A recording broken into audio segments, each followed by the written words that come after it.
Morning guys, welcome back to VALORANT News. Major roster updates going down last night. Sentinels spotted with some new players in scrims and some old players as well. Gen.G and Zekken spotted back in the Sentinels practice, but that does not necessarily mean that they will be staying with that organisation. Contracts have come to a close, and rumour has it 100 Thieves, looking to build their super team for the upcoming year, are definitely interested in getting Zekken over to 100T with Cryo, rather than Sentinels getting the same thing, but the other way around. What happens next? Very much enjoy your thoughts in the comments. Hit the like button if you enjoy. Subscribe if you're new. As always, plenty to get into today. We're going to start here really with Demon 1. Thought it was pretty cool that Demon 1, FNS, SOM, Tent, etc. they all turned up in the lobby here, and they got to brandish here their banners of, Masters Madrid winner. Tent said something like, oh, which one do you want, right? Do you want Reykjavik? Do you want Madrid? VCT champion SOM, VCT champion Demon 1, Reykjavik winner FNS. So, yeah, pretty legendary stuff. There was also this clip doing the rounds here from Demon 1 when he wasn't very happy about the current meta, let's say, here in VALORANT. Now, we know that there are big changes happening very shortly, and we'll discuss some more drama about that in a second.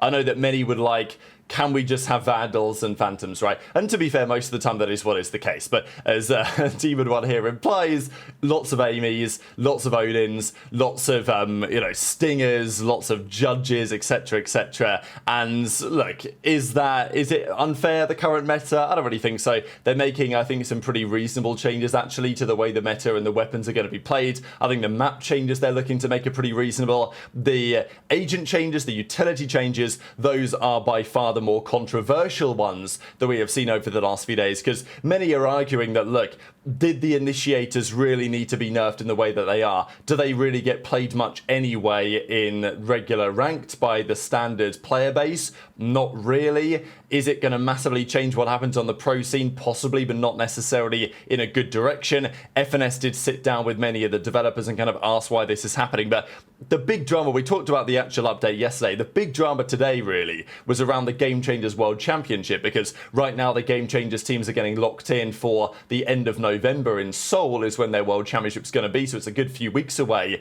and yet again they will be playing on that new patch, and it is a substantial patch. Now look, they do have some time to prepare for it, and I understand why this is happening in the way that it is, but also I think it's worth recognizing that if they really didn't want to disrupt Game Changers in this way, they didn't have to necessarily. They are making a conscious choice here to do it.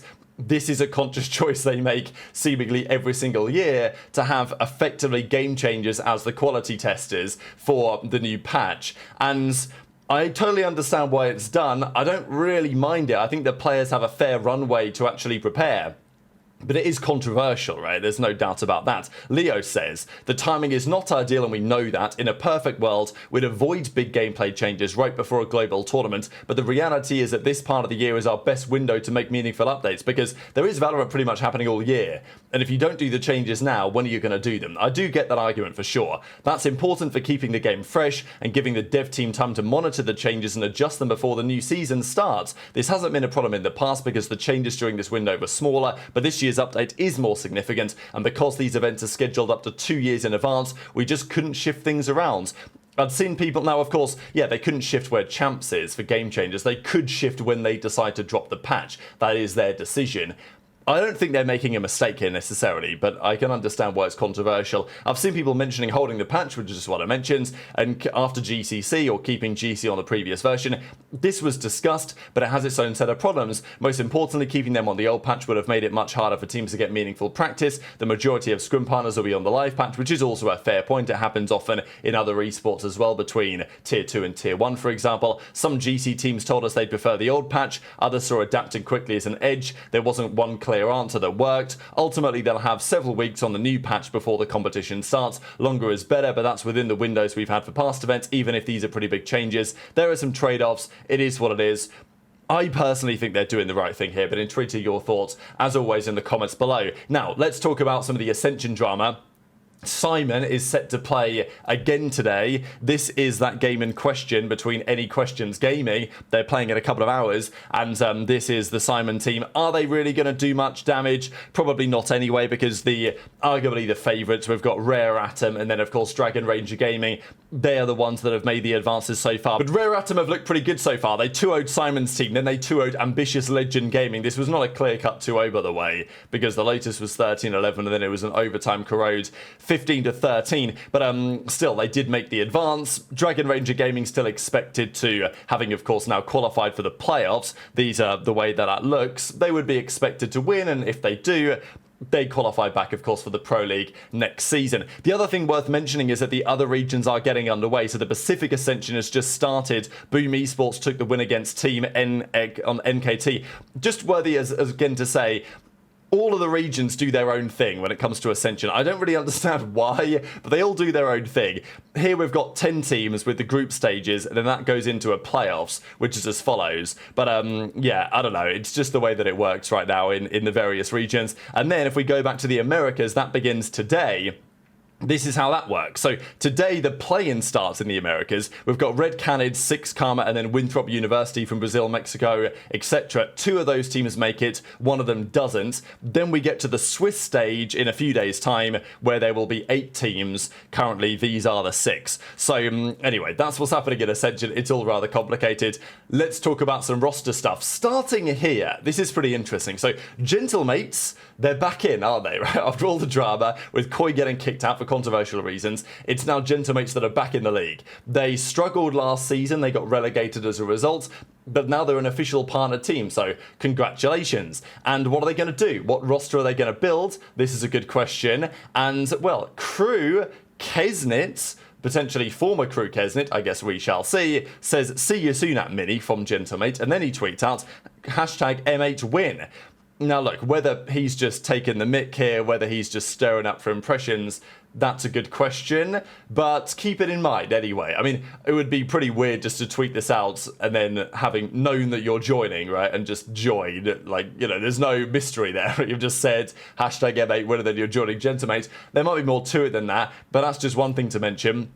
There's also this from Evil Geniuses. They're trying a lot of players lately. Apparently Bao is an option as well. So EG are going through quite a few options. We think they're getting rid of Ye. They may keep Derek, but everyone else is likely to go. There have been quite a few players linked here over the last few days. Com has been linked to returning maybe. There was, I think, talk about Nerve potentially returning. Tex was trialing, I think, for these guys as well. So lots of options. Even I think Okonos has been an option that some teams are certainly looking at. So we'll see what happens next on that, but keep that one in mind. We've also got this apparently from Loud. So there were lots of rumours for some time that Loud were maybe going to move away entirely from the Brazilian direction.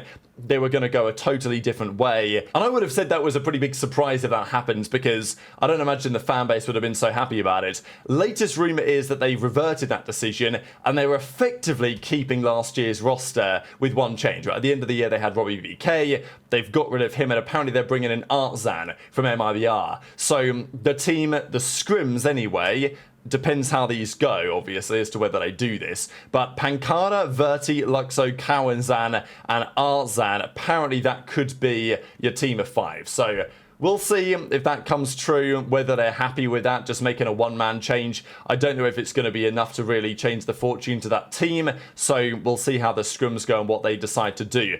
Evil Geniuses, they're also trialing Alim. We did mention this guy the other day. Also a promising player from Tier 2, spotted with Com, who maybe is pushing the boundaries. And yeah, so there's talk about Bao, Okonos, Com, Alim. As I say, maybe a Derek could stay. Superman doesn't seem likely to stay, to my understanding, so there's quite a few things still going on there. But I know that we need to talk about the Sentinels, because they keep dropping some hints as to what their roster's going to be. Rob Moore made it pretty clear. There will be lots of scrims happening with various different iterations. They've got a number of players they want to try from their Tier 2 team, the Cubit Academy. there was this custom game, not a scrim, pretty interesting, and Zekken and Gen.G were spotted with Gunter and Kaplan, who are part of the coaching staff. So Zekken and Gen.G are back in scrims. This shouldn't be too much of a surprise. We knew that they weren't going to get dropped, of course. Zekken was maybe available but not playing, and then Gen.G was maybe travelling, and now he's back again. So we've seen some of the scrims. They were actually playing Cloud9. Exactly what C9 are doing, also an interesting question, because they were linked to Alim as well, and now EG are also interested, so I'm sure that he will probably go somewhere. But Redux was also spotted here, so Redux getting his fair share of a trial as well. Makes sense. They're going to give a load of those guys. We saw Kylie, we saw Satellite, among others, from Qubit Academy getting their trials with the main team. Narrate here is back. So the roster they were playing with for this scrim was Zelsis was still there, we believe. Zekken, Gen.G, Redux, Narrate, and Zelsis. So this was minus Bang plus Redux. That was the simple change they made in this scrim. They're up 49, so, you know, take that as you will. The other thing that was spotted, they were playing C9. You know, maybe this was the same scrim, probably was. We've got Zeppa on the other side. It's Zekken, it's Gen.G, it's Zeltis, right? So, you know, John and Zekken were back. Does that mean that this is what's going to happen for Sentinels? Of course, not necessarily. Time could very much change. What becomes very interesting here, though, last night, is that sources are telling Rocket Bullets that as we theorized over the last few days, there is absolutely a world in which 100 Thieves are interested in Zekken. So this is interesting from a couple of reasons, right? Zekken, if he had to choose which organization would he prefer to be a part of, probably you're thinking he would choose Sentinels. But his contract and Gen.G's, and we think Zeltis' too, is over. So if they want to stay, they will have to re-sign a new deal. Maybe 100 Thieves could give Zekken something more compelling than what Sentinels could, or at least Zekken should be wise to contemplate what 100 Thieves might offer, because then he can negotiate better with Sentinels to get a bit more money, effectively. Do I expect Zekken to stay on Sen? I think it's a very good chance that does happen. But, as we've talked about over the last few days, Cryo and Zekken feels like a duo that may well want to team up again, especially given that we saw them spotted playing ranked together just the other day. So there is definitely a world where that happens, and if it does happen somewhere, it's probably more likely on 100 Thieves, because Cryo is still under contract with Thieves, and Zekken is not under contract with Sentinels. So Thieves could just go and offer Zekken a bag and go and get him, whereas Sentinels would have to offer Zekken a bag to keep him and buy Cryo out of his contract if they wanted to make that duo happen. So, you know, sources say, and this shouldn't be a massive surprise, right? Who wouldn't be interested in Zekken given that he's a free agent? You should be. But his contract is expiring soon. 100 Thieves are interested in Zekken. There's this whole Cryo-Zekken dynamic. Is it possible they could reunite over there, especially given the rumours that 100 Thieves are trying to form something very competitive this season because they want to absolutely ensure that they get selected to stay in the Partnership League when Riot renew their contracts at the end of the upcoming season. So very much interested to your thoughts in the comments. Hit the like button if you enjoyed. Subscribe if you're new. Take care, and I'll see you next time.